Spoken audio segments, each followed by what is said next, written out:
Welcome to Non-Viral News, Dateline, May 17th, 2020. Non-viral news where we report the dull, the inconsequential, and mostly irrelevant news. Small, unalarming factoids from around the world that you are unlikely to share and can ignore with complete confidence. Emissaries from the planet COVID have returned to the United Nations to renegotiate their previous demands that the World Health Organization cease linking their planet with the current pandemic. It appears that lawyers on COVID, together with producers of stand-up comedy shows, a staple viewing diet of visitors to the planet's resorts, are interested in underwriting daily comedy shows directly from the White House and number 10 Downing Street. The emissaries also suggested that further shows from the Elysee Palace, the Kremlin, and the Bundestag could provide viewing for a smaller audience interested in darker and more satirical material. Asked how they intended to pay for rights and royalties arising from such productions, they responded that the World Health Organization, the United States Post Office, and several global charities would share income from anticipated advertising revenue. And seed money for production is already available.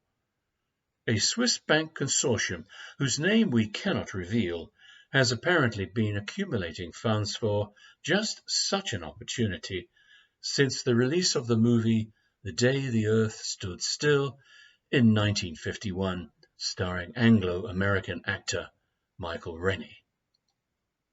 More live news from our beverage correspondent, who is witnessing fierce arguments at a prestigious wine tasting between several groups who maintain that their preferred varietal has more antiviral properties than another.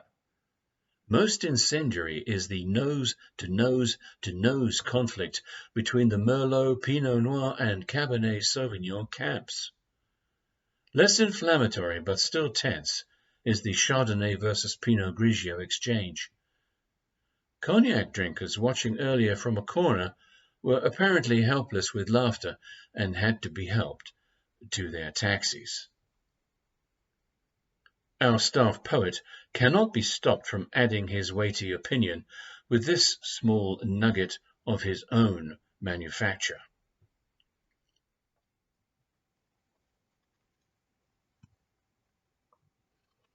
Pinot this and Pinot that. Pinot this and Pinot that. This young Grenache is a trifle flat. Better to try and get along with a slightly older Sauvignon. I sometimes get a trifle low when dabbling in cheap Merlot, and so to scare the blues away, we'll sip a spendy Chardonnay. But to avoid real ennui, drink super Oregon Pinot Gris. And let's be quite awfully frank, that's so much better than Chenin Blanc.